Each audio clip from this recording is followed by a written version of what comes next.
Assalamualaikum warahmatullahi wabarakatuh dan halo semuanya, selamat datang di video saya kali ini. Di video ini kita akan membahas banyak hal menarik tentang profesi guru. Materinya cukup banyak, tapi tenang saja, saya akan menjelaskannya dengan bahasa yang mudah dimengerti. Jadi, simak sampai akhir ya. Pertama-tama, apa sih sebenarnya arti dari kata profesi? Nah, profesi adalah pekerjaan yang membutuhkan keahlian khusus. Biasanya diperoleh melalui pendidikan atau pelatihan. Misalnya menjadi guru, dokter, atau pengacara. Sekarang, yuk kita bahas istilah lainnya. Di istilah pertama ada yang dinamakan profesional.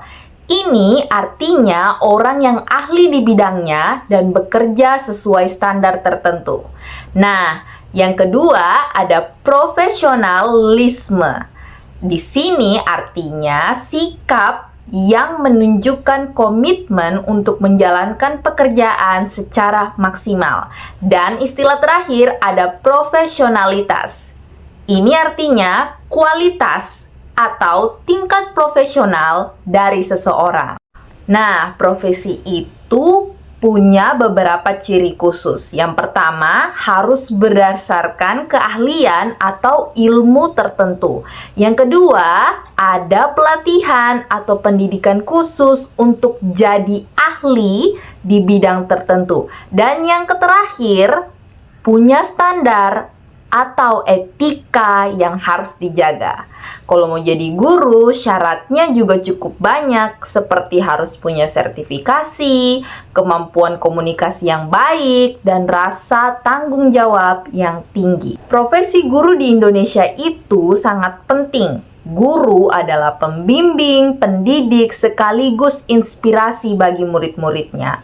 Guru di Indonesia juga harus menguasai beberapa keterampilan dasar seperti cara mengelola kelas, menyusun materi pembelajaran, dan yang terakhir, berkomunikasi dengan murid dan orang tua. Tugas seorang guru bukan cuma mengajar loh, mereka harus jadi panutan dan bisa membimbing murid-murid mereka untuk mencapai potensi terbaik mereka. Di Indonesia, sistem pendidikan untuk guru terbagi menjadi beberapa komponen. Nah, komponen pertama ada pre-service education.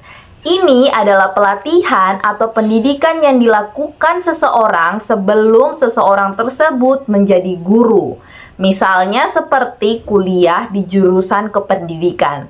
Nah, yang terakhir ada in-service education. Pelatihan yang dilakukan setelah seseorang tersebut menjadi guru, seperti seminar atau pelatihan tambahan, biar lebih jago. Kedua model ini bertujuan untuk meningkatkan kompetensi guru supaya mereka bisa jadi lebih profesional. Ada dua model pendidikan guru yang penting. Yang pertama, model konkuren. Artinya, pendidikan akademik dan pelatihan guru dilakukan secara bersamaan.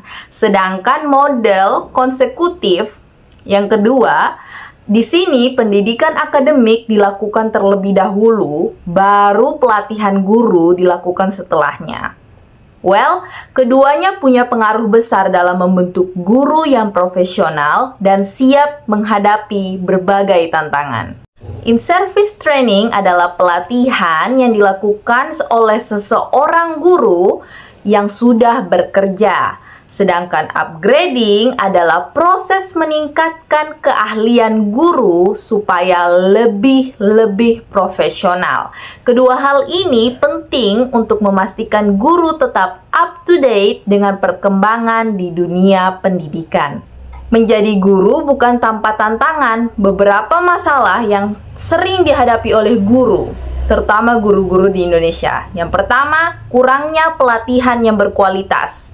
Tanpa pelatihan yang berkualitas, tentu saja guru yang dihasilkan juga tidak akan berkualitas. Yang kedua, sulitnya menyusun metode pembelajaran yang menarik. Kalau metode pembelajarannya nggak menarik, tentu saja murid-murid juga tidak akan tertarik. Dan yang ketiga, sistem penilaian yang terkadang kurang adil.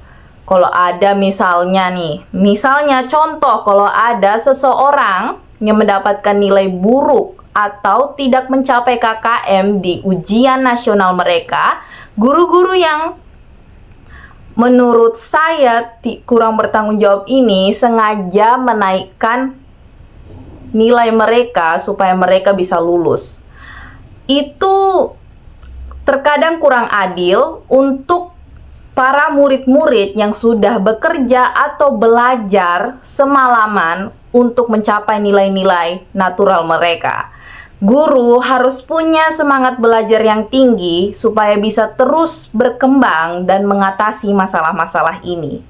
Di Indonesia, pengembangan profesi guru adalah proses yang terus-menerus dilakukan agar dapat meningkatkan kualitas mengajarnya. Tujuannya adalah menciptakan guru yang profesional, aktif, inovatif, adaptif terhadap perkembangan zaman. Namun, proses ini masih menghadapi banyak tantangan. Pengembangan profesi guru di Indonesia dilakukan melalui beberapa cara. Cara pertama, pelatihan dan workshop. Guru diwajibkan untuk mengikuti pelatihan yang sering diselenggarakan oleh pemerintah atau pihak swasta. Misalnya, pelatihan tentang penggunaan teknologi dan pembelajaran, pengembangan kurikulum, dan penilaian berbasis kompetensi. Yang kedua, ada pendidikan lanjutan. Guru didorong untuk melanjutkan pendidikan ke tingkat yang lebih tinggi atau jenjang yang lebih tinggi seperti program pascasarjana agar dapat mendalami ilmu pedagogi dan metodologi pembelajaran. Namun kendalanya adalah biaya pendidikan yang masih tergolong sangat tinggi di sini untuk menjadi guru. Yang ketiga, ada kegiatan kelompok kerja guru atau KKG. KKG adalah forum yang mempertemukan guru-guru dari berbagai sekolah untuk berbagi pengalaman, berdiskusi tentang pembelajaran, dan mencari solusi bersama.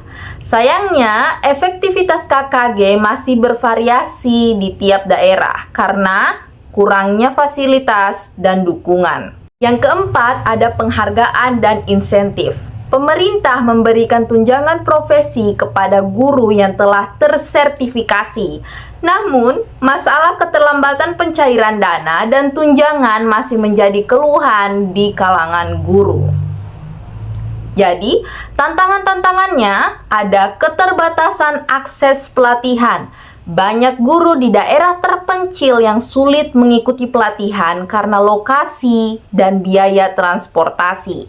Yang kedua, ada kurangnya monitoring dan evaluasi. Pengembangan profesi sering hanya bersifat formalitas tanpa evaluasi yang mendalam terhadap efektivitas pelatihannya tersebut. Nah, sekarang kita lanjut ke pengembangan profesi guru di UK, United Kingdom. Berbeda dengan Indonesia, sistem pengembangan profesi guru di UK sudah lebih terstruktur dan terintegrasi. Berikut adalah beberapa cara negara ini.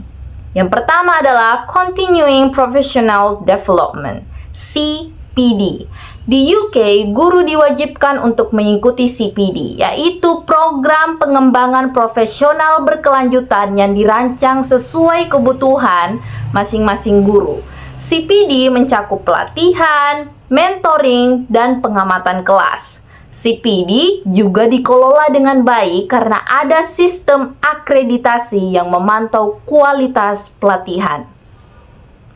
Yang kedua ada Performance Review and Appraisal.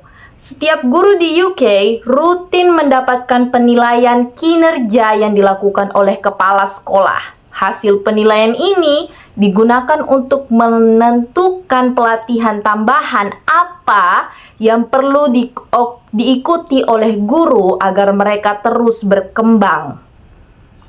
Dan yang ketiga ada peningkatan kesejahteraan guru. Gaji dan tunjangan untuk guru di UK lebih tinggi dibandingkan di Indonesia. Sehingga guru dapat lebih fokus pada pengembangan diri tanpa khawatir tentang kesejahteraan finansial mereka. Di yang keempat ada kolaborasi dengan universitas. Banyak sekolah di UK bekerja sama dengan universitas untuk mengadakan pelatihan berbasis penelitian. Guru tidak hanya belajar mengajar, tetapi juga mempelajari inovasi pendidikan terbaru berdasarkan hasil riset. Dan yang terakhir ada dukungan teknologi. Teknologi memainkan peran besar dalam pengembangan guru di UK. Guru memiliki akses ke platform daring seperti webinars, modul pelatihan, dan forum diskusi, sehingga mereka bisa belajar kapan saja dan di mana saja. Namun di UK juga memiliki beberapa tantangan. Pertama, tekanan kerja. Guru di UK sering menghadapi tekanan tinggi untuk memenuhi standar akademik yang ketat, yang kadang membuat mereka merasa stres. Yang kedua, kesetaraan akses. Meski sudah maju, tidak semua sekolah di UK mendapatkan fasilitas pengembangan yang sama, terutama di wilayah yang kurang terjangkau. Sekarang kita sampai ke perbandingan Indonesia dan UK. Di Indonesia, pengembangan profesi guru lebih sering dilakukan melalui pelatihan massal yang sifatnya umum. Sedangkan di UK, program pengembangannya lebih personal dan berbasis kebutuhan individu guru melalui CPD. Untuk bagian teknologi di Indonesia, penggunaan teknologi dan pengembangan profesi masih terbatas dan belum merata di semua wilayah. Di UK, teknologi sudah menjadi bagian integral dari pengembangan guru dengan akses luas ke materi digital. Untuk kesejahteraan guru, guru di Indonesia seringkali merasa terbebani oleh masalah kesejahteraan, seperti gaji yang rendah dan tunjangan yang sering terlambat. Guru di UK memiliki kesejahteraan finansial yang lebih baik, meskipun mereka menghadapi tekanan tinggi dalam pekerjaan.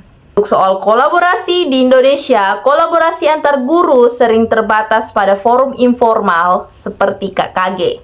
Sedangkan di UK, kolaborasi difasilitasi oleh pemerintahnya sendiri dan universitas sehingga lebih terstruktur. Kesimpulannya, walaupun ada perbedaan besar, tujuan akhirnya tetap sama, menciptakan guru yang profesional, berkompeten, dan mampu menginspirasi murid. Indonesia masih perlu meningkatkan sistem pengembangannya, terutama pengembangan profesinya, terutama dalam hal akses teknologi dan kesejahteraan guru. Belajar dari UK, Indonesia dapat mengadopsi pendekatan yang lebih terstruktur dan personal untuk mendukung guru-guru kita. Nah, itu tadi pembahasan tentang profesi guru. Panjang banget ya. Tapi saya harap penjelasan tadi bisa membantu kalian lebih paham. Jangan lupa like, komen, dan subscribe kalau video ini bermanfaat. Sampai jumpa di video berikutnya.